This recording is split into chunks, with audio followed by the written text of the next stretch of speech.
भाजपा सरकार आत्मानंद जैसे स्कूलों को बंद करने का काम कर रही है और दारू भट्टी खोलने का काम कर रही है। 10वीं 12वीं की परीक्षा शुल्क जो पहले 460 रुपये होती थी, उसको माध्यमिक शिक्षा मंडल के अधिकारियों ने बढ़ाने का काम करके अब 800 रुपये लेने को आतुर हो पड़े। भगत सिंह ने कहा था कि भैरव को सुनाने के लिए धमाकों की जरूरत है। भारतीय जनता पार्टी की जो सरकार है लगातार भ्रष्टाचार में लिप्त है। गरीब बच्चों से उनसे शिक्षा का अधिकार छीनने का काम ये अधिकारी कर रहे हैं। ऐसी मनमानी मत कीजिए कि गरीब अपने बच्चों को पढ़ा ना सके। नमस्कार, जोहार, मेरा नाम भरत चंद्र है। आप संदेश भारत देख रहे हैं। राजधानी रायपुर के शिक्षा मंडल के पास मैं पहुंचा हूं क्योंकि 10वीं 12वीं की जो परीक्षा शुल्क होती है उसमें वृद्धि कर दी गई है।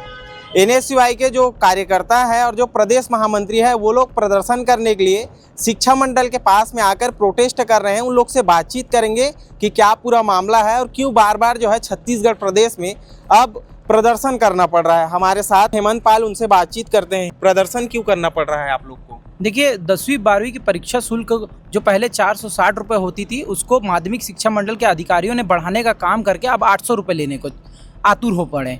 ऐसे में प्रदेश की शिक्षा व्यवस्था वैसे ही लाचार है, तो ये शिक्षा अधिकारी बंद कैबिन में बैठ के कैसे शिक्षा व्यवस्था चला रहे हैं ये समझ के परे हैं। परीक्षा शुल्क बढ़ा रहे हैं, गरीब बच्चों से उनसे शिक्षा का अधिकार छीनने का काम ये अधिकारी कर रहे हैं। आज देख सकते हैं कि स्वामी आत्मानंद स्कूलों में बिजली बिल के लिए पैसा नहीं है, शिक्षक नहीं है, साथ ही साथ बच्चों को ड्रेस नहीं मिल रहा है। 1 साल से हो गया। 6000 गर्ल्स स्कूलों में गर्ल्स टॉयलेट नहीं है, सैनिटरी पैड नहीं मिल रहा। तो ऐसी व्यवस्था प्रदेश में पहले ही से है, लेकिन ये अधिकारी भाजपा के मंत्रियों के आदेशानुसार परीक्षा शुल्क बढ़ा रहे हैं। एक गरीब परिवार अपने औकात से बढ़ के अपने बच्चों को शिक्षा देने का काम करता है। वो ज़मीन के पेपर गिरवी रखता है, वो सोना घर का बेचता है, वो गुल्लक फोड़ के पैसा जमा करता है। आज NSUI ने गुल्लक फोड़ के ज़मीन के पेपर लेके और सोने के हार लेके ये अधिकारी को बताना चाहते हैं कि साहब, ऐसी मनमानी मत कीजिए कि गरीब अपने बच्चों को पढ़ा ना सके। पुराने ज़माने में साहूकार हुआ करते थे जो ज़मीन के पेपर लेके ब्याज लेते थे और ब्याज ऐसा लगाते थे कि गरीब आदमी मर जाता था लेकिन ब्याज नहीं पटा पाता था। आज वही रूप यहाँ के शिक्षा अधिकारियों के रूप में देखने को मिल रहा है। ये अधिकारी गरीबों से शिक्षा छीनने का काम कर रहे हैं और अंग्रेजों द्वारा लगाम लगाने का जो काम था वो ये अधिकारी कर रहे हैं। अधिकारी तो उन्हीं रेट को बढ़ाएंगे यार। अधिकारी रेट क्यों बढ़ाएंगे? वो तो सरकार बढ़ाती है ना रेट। देखिए, अधिकारी कहीं ना कहीं इशारे से सरकार के ही इशारों पे चलते हैं। अभी हमारे शिक्षा मंत्री गजेंद्र यादव जो प्रदेश में बहुत बड़ी बड़ी बातें करते हैं कि शिक्षा व्यवस्था ऐसी हो चुकी है, शिक्षा व्यवस्था वैसी हो चुकी है, ये पेपर कटिंग है। लगातार प्रदेश में शिक्षा व्यवस्था लाचार होते जा रही है, लेकिन इन अधिकारियों को और ना भाजपा के मंत्रियों को ये समझ आ रहा है कि प्रदेश की शिक्षा व्यवस्था कैसी जा रही है। यदि ये इन बड़ी परीक्षा शुल्क को वापस नहीं लिया जाएगा तो जल्द ही हम शिक्षा मंत्री के घर का घेराव करेंगे और ऐसे अधिकारियों के कैबिन में घुस के कालिक पोतने का भी काम करेंगे। बीजेपी सरकार कहती है कि हम लगातार शिक्षा गुणवत्ता को बढ़ा रहे हैं, प्रदेश के बच्चे जो है अच्छे शिक्षा प्राप्त करेंगे, तो फिर युक्तियुक्तकरण के तहत में स्कूल को मर्ज क्यों किया गया? भारतीय जनता पार्टी की जो सरकार है लगातार भ्रष्टाचार में लिप्त है।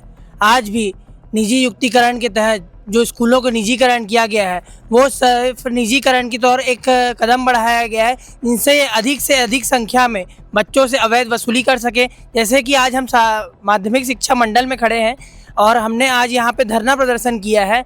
देखिए, यदि परीक्षा शुल्क वापस पुराना नहीं लागू किया जाता है तो जल्द ही हम बड़ा आंदोलन करेंगे, साथ ही शिक्षा मंत्री के घर का घेराव करेंगे और इन अधिकारियों के कैबिन में भी घुस के कालिक पोतने का काम करेंगे, क्योंकि इनकी आंखें अब बंद हो चुकी है। भगत सिंह ने कहा था कि भैरव को सुनाने के लिए धमाकों की ज़रूरत है, तो हमको इन भैरव अधिकारी को सुनाने के लिए धमाके करने की आवश्यकता पड़ रही है, क्योंकि ये गरीब से शिक्षा छीनने का काम कर रहे हैं। कैसा NSUI कैसा धमाका करने जाएगी? NSUI जल्द ही, यदि इन अधिकारियों को आज हमने ज्ञापन दिया है, ज्ञापन में हमने इनसे मांग करी है कि आपके तरफ से कब इन पे पुनः विचार किया जाएगा, परीक्षा शुल्क किस कारण से बढ़ाया गया है। यदि नहीं बताया जाएगा तो जल्द ही माध्यमिक शिक्षा मंडल का घेराव भी किया जाएगा, यहाँ भूख हड़ताल भी किया जाएगा और इनके कैबिन में घुस के कालिक पोतने का काम भी किया जाएगा। फिर उसके लिए हमें जेल भी जाना पड़े, चाहे सड़क की लड़ाई लड़ना पड़े, NSUI सभी में तैयार है।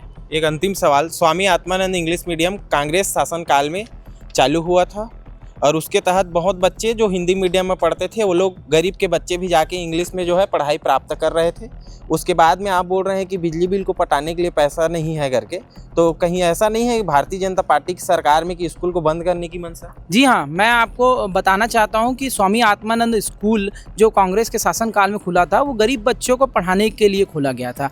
वो स्वामी आत्मानंद प्रदेश का मान सम्मान था। गरीब बच्चा भी सोच सकता था कि वो इंजीनियर, डॉक्टर बन सकता है, क्योंकि कभी प्रदेश की जनता ने सोचा नहीं था कि सरकारी अंग्रेजी माध्यम के स्कूल होंगे, वो भी सभी सुविधाओं से युक्त होंगे। लेकिन भाजपा सरकार, जहां कांग्रेस 5 लाख का बजट देती थी, वहीं आज भाजपा सरकार ने वो बजट घटा के 1,08,000 कर दिया गया। तो भाजपा सरकार आत्मानंद जैसे स्कूलों को बंद करने का काम कर रही है और दारू भट्टी खोलने का काम कर रही है। आप देख सकते हैं युक्तियुक्तकरण के माध्यम से 10,000 स्कूलों को बंद करने का काम करी है, तो 66 नई शराब दुकान खोलने का भी भाजपा सरकार काम कर रही है।